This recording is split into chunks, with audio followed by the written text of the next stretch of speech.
जी, बिस्मिल्लाहिर्रहमानिर्रहीम। आज हमारी पहली ऑनलाइन क्लास है और जैसा कि आप जानते हैं, हम अपना फर्स्ट ईयर चैप्टर नंबर 13 जो हैं पढ़ रहे हैं। और आज हम सेकंड टॉपिक पढ़ेंगे एनिमल्स के कैटेगरी में, रेस्पायरेशन इन अर्थवर्म। अच्छा, रेस्पायरेशन का बेटा मैं आपको मतलब बता दूं। रेस्पायरेशन का मतलब होता है गैशियस एक्सचेंज। गैशियस एक्सचेंज, गैसों का तबादला।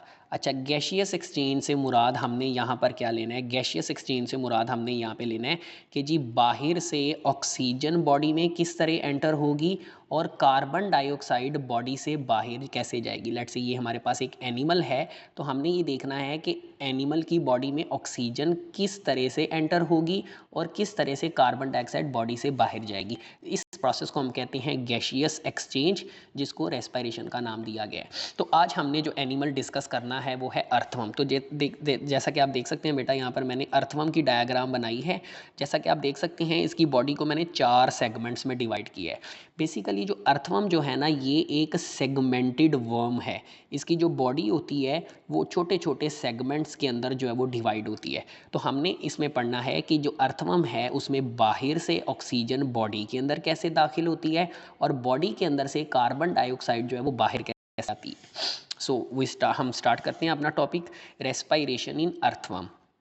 अच्छा बेटा, पहली चीज़ जो आपने अपने माइंड में क्लियर कर लेनी है कि अर्थवर्म जो है, अर्थवर्म में जो रेस्पायरेशन है उसके लिए, वो रेस्पायरेशन जो है अर्थवर्म में रेस्पायरेशन होती है थ्रू स्किन।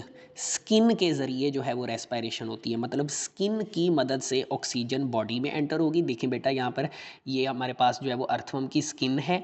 स्किन के ज़रिए ऑक्सीजन बॉडी में एंटर होगी और कार्बन डाइऑक्साइड बॉडी से जो है वो बाहर जाएगी। ठीक है, तो रेस्पायरेशन, जैसे हमने कल टॉपिक पढ़ा था हाइड्रा, हाइड्रा में जो रेस्पायरेशन है उसके लिए कोई ख़ास बॉडी ऑर्गन नहीं होता, तो बॉडी के सेल्स खुद ही रेस्पायरेशन करते हैं। लेकिन अर्थवर्म जो है, अर्थवर्म में रेस्पायरेशन के लिए स्किन मौजूद होती है, स्किन के थ्रू रेस्पायरेशन होती है। अच्छा, यहाँ पर अब सवाल ये पैदा होता है कि स्किन ही क्यों रेस्पायरेशन करती है। तो बेटा उसकी वजह, ये क्वेश्चन भी बोर्ड में आया हुआ है, मैं यहाँ पे क्वेश्चन भी लिख देता हूँ। Why skin of earthworm help in, के जो अर्थवर्म है उसकी जो स्किन है वो किस तरह हेल्प करती है रेस्पायरेशन में, या वो रेस्पायरेशन का काम ही क्यों करती। उसकी वजह ये है, कल भी हमने पढ़ा था, बॉडी का वो हिस्सा जो रेस्पायरेशन में हेल्प करता है उसे हम कहते हैं रेस्पायरेटरी सरफेस। अब स्किन यहाँ पर क्यों रेस्पायरेशन का काम कर रही है? वो इसलिए कर रही है कि अर्थवर्म की जो स्किन होती है वो हमेशा मॉइस्ट रहती है। और कल हमने पहली प्रॉपर्टी ही पढ़ी थी, large surface area and moisture, कि अब स्किन जो है वो चूँकि हर वक्त मॉइस्ट रहती है। और एक और चीज़ याद रखिएगा, अर्थवर्म की जो स्किन होती है it also has a network of capillaries. अभी हम डायग्राम बनाएंगे, उसमें स्किन के अंदर हम कैपिलरीज भी ड्रा करेंगे। तो दो वजूहात हैं कि स्किन क्यों रेस्पायरेशन का काम कर रही है, क्यों यहाँ पर गैशियस एक्सचेंज में हेल्प कर रही है। एक तो स्किन हमेशा मॉइस्ट रहती है, गीली रहती है, नमी वाली रहती है, नमदार रहती है, और दूसरा स्किन के अंदर कैपिलरीज का एक नेटवर्क मौजूद होता है। अच्छा, अब सवाल ये है कि स्किन मॉइस्ट किस वजह से रहेगी, वाटर की वजह से या किसी और वजह से। तो देखें बेटा, ये जो अर्थवर्म होता है ना, अर्थवर्म की बॉडी के अंदर यहाँ पे ना एक फ्लूइड होता है, पूरी बॉडी के अंदर एक फ्लूइड होता है। इस फ्लूइड को हम कहते हैं सिलोमिक फ्लूइड, सिलोमिक फ्लूइड। अच्छा, यहाँ पर आप देखें, मैंने ये एक सेगमेंट जो है, ये वाला जो सेगमेंट था, इसको मैंने यहाँ पर आप देखें ये नीचे भी ड्रा किया हुआ है। ठीक है, ये है हमारे पास अर्थवर्म की जो है वो स्किन है। अल्टीमेटली अर्थवर्म की जो स्किन है ये सेल से बनी होगी। मैं यहाँ पे सेल्स को भी ड्रा कर देता हूँ, ये अर्थवर्म की स्किन है। ठीक है, अच्छा अब स्किन के लिए हम कौन वर्ड यूज़ करते हैं? ये जो स्किन है अर्थवर्म की, इसको हम कहते हैं एपिडर्मिस। इसको हम क्या कहते हैं? एपिडर्मिस। आपको याद होगा हमने लीफ का स्ट्रक्चर बनाया था, तो उसमें भी हमने अपर एपिडर्मिस, लोअर एपिडर्मिस का वर्ड यूज़ किया था। तो ये अर्थवर्म की स्किन है जिसको हम एपिडर्मिस कहते हैं। अच्छा, आप देखें यहाँ पर स्किन के अंदर ना मैंने कुछ जगह खाली छोड़ी हैं। असल में यहाँ पर होते हैं पोर्स। यहाँ पे स्किन के अंदर छोटे छोटे पोर्स होते हैं, इन पोर्स को हम कहते हैं डोर्सल पोर्स। अच्छा, अब सवाल ये है कि पोर तो समझ आता है कि डोर्सल पोर क्यों कह रहे हैं। जी, ये जो वर्म्स होते हैं ना, वर्म्स, वर्म्स में ये जो ऊपर वाली साइड होती है इसको कहते हैं, वर्म्स में जो ऊपर वाली साइड होती है इसको कहते हैं डोर्सल साइड। और ये जो नीचे वाली साइड होती है ना बेटा, इसको कहते हैं वेंट्रल साइड। तो अर्थवर्म में अब चूंकि ये हमने डोर्सल साइड बनाई है, मैंने ये वाला सेगमेंट लिया है, तो ये वाली स्किन जो है वो बेसिकली मैंने बनाई है यहाँ पे। तो ये डोर्सल साइड है, इसलिए हम इनको कहते हैं डोर्सल पोर्स। तो अर्थवर्म की जो स्किन होती है उसके अंदर पोर्स होते हैं, इनको कहते हैं डोर्सल पोर्स। ठीक है, अच्छा, अब दूसरा, स्किन के नीचे जो है ना, स्किन के बिल्कुल नीचे, ये जो स्किन के जो सेल्स हैं इनके बिल्कुल नीचे ना यहाँ पे कुछ और सेल्स भी पाए जाते हैं। इनको मैं यहाँ पे बना रहा हूँ, ये सेल्स को इनको थोड़ा डार्क फॉर्म में बना रहा हूँ। इनको हम कहते हैं म्यूकस सेल्स। ये कौन से सेल्स हैं बेटा, मैं यहाँ पे बना रहा हूँ म्यूकस सेल्स। स्किन के बिल्कुल नीचे यहाँ पे पाए जाते हैं म्यूकस सेल्स। ये म्यूकस सेल्स क्या करते हैं, ये जो है ना, ये इन सुराखों के ज़रिए ये स्किन के ऊपर ना एक चिपचिपा सा मटीरियल, एक मटीरियल जो है, लिक्विड मटीरियल जो है, ये स्किन के ऊपर से क्रिएट करते हैं। इसको हम कहते हैं म्यूकस। इसीलिए हमने इन सेल्स को नाम दिया म्यूकस सेल। तो स्किन के मॉइस्ट रहने की एक वजह ये है कि स्किन के अंदर जो है म्यूकोसल सेल्स पाए जाते हैं। स्किन के बिल्कुल नीचे म्यूकोसल सेल्स पाए जाते हैं।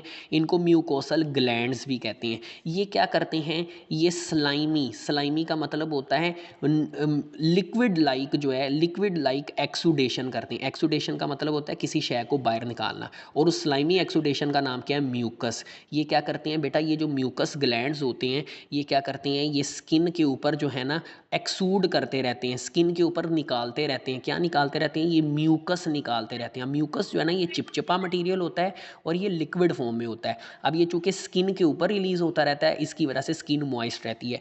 दूसरा बेटा, मैंने आपको बताया था बॉडी के अंदर सिलोमिक फ्लूइड होता है, और ये बॉडी ही है, तो ये यहाँ पे जो है ना, ये सारा सिलोमिक फ्लूइड होता है, ये सारा सिलोमिक फ्लूइड है। अब ये सिलोमिक फ्लूइड जो है ना, ये भी इन सुराखों के जरिए, इन डोर्सल पोर्स के जरिए जो है ना, स्किन के ऊपर रिलीज होता रहता है। तो सिलोमिक फ्लूइड, अब ये भी फ्लूइड है, ये भी लिक्विड है। तो सिलोमिक फ्लूइड की वजह से, सिलोमिक फ्लूइड जो डोर्सल पोर्स के जरिए बाहर आता रहता है, सिलोमिक फ्लूइड की वजह से, सिलोमिक फ्लूइड की वजह से, और दूसरा ये म्यूकस की वजह से जो है, जो अर्थवर्म की स्किन है वो मॉइस्ट रहती है। ठीक है। अच्छा, दूसरा कैपलरीज की बात करें तो कैपलरीज जो है ना, ये कैपलरीज यहाँ पर मौजूद होती हैं। मैं यहाँ पे कैपलरीज बना रहा हूँ कुछ इस तरह करके। ये हमारे पास कैपलरीज हैं, ये हमारे पास जो है वो कैपलरीज। अब कैपलरीज के अंदर जो ब्लड होगा उसके अंदर क्या मौजूद होगी, कार्बन डाइऑक्साइड। अब ये कैपलरी है, ठीक है, इसके अंदर कार्बन डाइऑक्साइड मौजूद है। ठीक है। अच्छा, अब बेटा याद रखना आपने कि ये हमारे पास स्किन है। स्किन में मैं यहाँ पे ना थोड़ा सा स्ट्रक्चर दोबारा बना रहा हूँ ताकि कम्प्लेक्सिटी जो है ना वो ना हो ज़्यादा। मैं यहाँ पे दोबारा बना रहा हूँ। देखें बेटा, ये है हमारे पास अर्थवर्म की स्किन। इसमें पोर्स होते हैं, तो मैंने यहाँ पर एक पोर भी जो है वो रख दिया है, यहाँ पे 2 पोर्स रख दिए हमने। ये अर्थवर्म की स्किन है। ठीक है। इस स्किन को जो है, अर्थवर्म की ये जो स्किन है, इसको हम क्या कहते हैं, अर्थवर्म की ये जो स्किन है इसको हम कहते हैं जी एपिडर्मिस। ठीक है। इसको हम क्या कहते हैं, अभी हमने बात की थी कि अर्थवर्म की स्किन को हम एपिडर्मिस का नाम जो है वो देते हैं। ठीक है। अच्छा, ये जो एपिडर्मिस है इसके बिल्कुल नीचे जो है, यहाँ पर क्या होते हैं, यहाँ पे म्यूकस ग्लैंड सेल्स होते हैं जो म्यूकस रिलीज़ करते हैं। फिर यहाँ पर हमने अभी पढ़ा कि यहाँ पर ब्लड वेसल्स भी मौजूद होती हैं। स्किन के बिल्कुल नीचे यहाँ पर ब्लड वेसल्स भी होती हैं। तो ब्लड की वजह से ब्लड, स्किन के बिल्कुल नीचे जो है कैपलरीज का नेटवर्क होता है, और फिर स्किन के ऊपर जो है वो मॉइस्ट जो म्यूकस है वो भी रिलीज़ होता रहता है। तो स्किन हमेशा मॉइस्ट रहती है। अच्छा, दूसरी चीज़ आपने याद रखनी कि स्किन की जो एपिडर्मिस है ना, एपिडर्मिस के ऊपर ना एक और लेयर भी होती है। वो उसको पहले ही बनाना चाहिए था। ये जो लेयर है ना, एपिडर्मिस के ऊपर एक लेयर होती है, इसको कहते हैं क्यूटिकल। इसको क्या कहते हैं, एपिडर्मिस के बिल्कुल ऊपर एक लेयर होती है, उसको कहते हैं क्यूटिकल। इसके ऊपर आके म्यूकस जो है वो जमा हो रहा होता है। ये जो म्यूकस ग्लैंड सेल से जो रिलीज होता है ना, इसके ऊपर आके, और सिलोमिक फ्लूइड ये इसके ऊपर आके जमा हो रहा होता है। ठीक है। अच्छा, अब होगा क्या, देखें जो रेस्पिरेशन होती है ना, इसमें 2 पार्ट्स होते हैं। एक होता है इंस्पायरेशन, ऑक्सीजन बॉडी में एंटर कैसे होगी। अगर ये हमें समझ आ गया ना, तो इसी का हमने ओपोजिट कर देना है, तो हमारे पास बन जाएगी एक्सपायरेशन के, कार्बन डाइऑक्साइड बॉडी से बाहर कैसे जाएगी। तो ज़रा गौर से समझिएगा। अब देखें यहाँ पर जो है ना बेटा, ये बाहर एटमॉस्फेयर, अब एटमॉस्फेयर में होती है ऑक्सीजन। ऑक्सीजन जो है ना, पहले तो ये आएगी स्किन के ऊपर। अब स्किन के ऊपर क्या मौजूद है, ये म्यूकस मौजूद है, सिलोमिक फ्लूइड मौजूद है, ये लिक्विड मौजूद है। तो पहले जो ऑक्सीजन है ये आकर इस लिक्विड के अंदर जो है ना वो डिसॉल्व होगी। अब उस लिक्विड के नीचे क्या है, ये जो मैंने बनाई थी यहाँ पे क्यूटिकल है। तो ऑक्सीजन पहले आके उस लिक्विड के अंदर, लिक्विड से मुराद यहाँ पर म्यूकस है। ठीक है। लिक्विड से मुराद यहाँ पे सिलोमिक फ्लूइड है। इन दोनों ने ही मिलकर स्किन को मॉइस्ट रखा हुआ है। ऑक्सीजन आके ना पहले इस लिक्विड के अंदर डिसॉल्व होगी। फिर यहाँ से जो ना, यहाँ पर आप देखें ये जो लेयर बनाई है ये क्यूटिकल है, क्यूटिकल को क्रॉस करेगी। फिर क्यूटिकल को क्रॉस करने के बाद जो है ना एपिडर्मिस को क्रॉस करेगी, और एपिडर्मिस को क्रॉस करके बेटा ये जो ऑक्सीजन है ये चली जाएगी ब्लड में। अब ब्लड में होती है हीमोग्लोबिन, उसके साथ ही ऑक्सीजन जुड़ेगी, ये बन जाएगी ऑक्सी हीमोग्लोबिन। और ये हीमोग्लोबिन जो है चूँकि ब्लड के अंदर होती है, रेड ब्लड सेल के अंदर, तो ये ब्लड जब बॉडी में गर्दिश करेगा, बॉडी में मूव करेगा, सर्कुलेट करेगा, तो ये ऑक्सी हीमोग्लोबिन बॉडी में जहाँ जहाँ पर भी टिश्यूज़ के पास जाएगी वहाँ पे जाके उनको ऑक्सीजन जो है वो सप्लाई कर देगी। अब ब्लड के अंदर बेटा जो है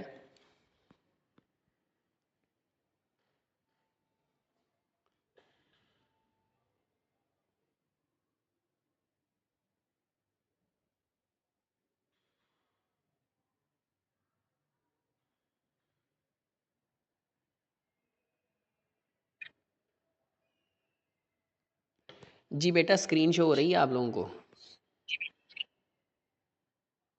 बेटा स्क्रीन शो हो रही है आप लोगों को? यस सर, हो रही है। अच्छा चलें, हम बात कर रहे थे ऑक्सीजन की। बेसिकली ऑक्सीजन जो है, ज़रा गौर कीजिएगा, मैं यहाँ पे थोड़ा इसको जूम कर रहा हूँ। ऑक्सीजन जो है ये एटमॉस्फेयर से पहले आकर इस लिक्विड, ये जो स्किन के ऊपर लिक्विड है ना, जो म्यूकस और सिलोमिक फ्लूइड की वजह से है, जिसकी वजह से स्किन मॉइस्ट भी रहती है, पहले ऑक्सीजन आके डिजोल्व होगी।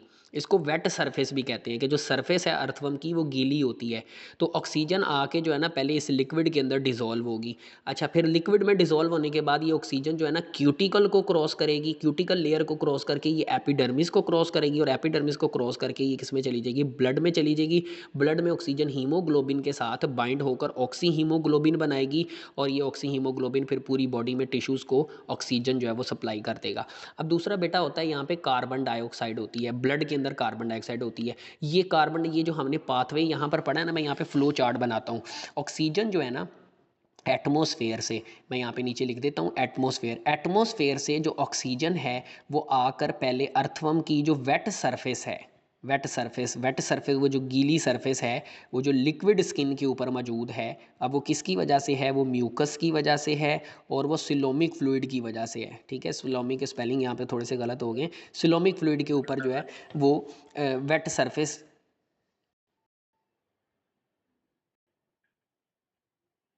वेट सरफेस के ऊपर ऑक्सीजन आके जो है पहले उस लिक्विड के अंदर डिसॉल्व हो जाती है। अच्छा, वहाँ से ऑक्सीजन क्या करती है? क्यूटिकल को क्रॉस करती है। क्यूटिकल को क्रॉस करके जो है वो एपिडर्मिस को क्रॉस करती है, और एपिडर्मिस को क्रॉस करके जो ऑक्सीजन है वो ब्लड में चली जाती है, जहाँ पर वो हीमोग्लोबिन के साथ जुड़कर ऑक्सी हीमोग्लोबिन बनाकर पूरी बॉडी के अंदर जो है वो सप्लाई हो जाती है। अच्छा, अब यही बेटा यही जो प्रोसेस है ना, इसको रिवर्स करते हैं, वो हमारे पास बन जाएगा एक्सपायरेशन कार्बन डाइऑक्साइड। इसमें क्या होगा जी, ये देखें ज़रा, कार्बन डाइऑक्साइड है, कार्बन डाइऑक्साइड जो है वो जाएगी पहले एपिडर्मिस को क्रॉस करेगी, एपिडर्मिस को क्रॉस करके क्यूटिकल को क्रॉस करेगी, फिर वेट सरफेस में डिसॉल्व होगी, यहाँ से कार्बन डाइऑक्साइड जो है वो बाहर चली जाएगी। मतलब जो ऑक्सीजन ने बॉडी में एंटर होने के लिए जो पाथवे यूज़ किया है, कार्बन डाइऑक्साइड बॉडी से बाहर जाने के लिए वही पाथवे रिवर्स यूज़ करेगी। अब देखें ज़रा, ब्लड के अंदर है, ब्लड के अंदर कार्बन डाइऑक्साइड मौजूद है, तो ये कार्बन डाइऑक्साइड क्या करेगी? पहले ब्लड से जाएगी एपिडर्मिस में, एपिडर्मिस को क्रॉस करेगी, एपिडर्मिस को क्रॉस करके बेटा ये कहाँ पे जाएगी? ये क्यूटिकल को क्रॉस करेगी, क्यूटिकल को क्रॉस करके जो है ये क्यूटिकल को क्रॉस करेगी, फिर ये वेट सरफेस में आएगी, लिक्विड के अंदर डिसॉल्व होगी, और वेट सरफेस से जो है ये कार्बन डाइऑक्साइड बॉडी से जो है वो बाहर चली जाएगी। तो इस तरीके से जो है ऑक्सीजन जो है वो अर्थवर्म की बॉडी में स्किन के थ्रू एंटर होगी, कार्बन डाइऑक्साइड से बाहर चली जाएगी। ये बेटा हमारा टॉपिक है। अगर आपका कोई क्वेश्चन है तो अभी आप पूछ लें, फिर उसके बाद अटेंडेंस होगी और फिर उसके बाद हो जाएगी। मैं आपकी अटेंडेंस ले रहा हूँ, किसी का क्वेश्चन है तो काइंडली अपने माइक्रोफोन अनम्यूट करके आप पूछ सकते हैं।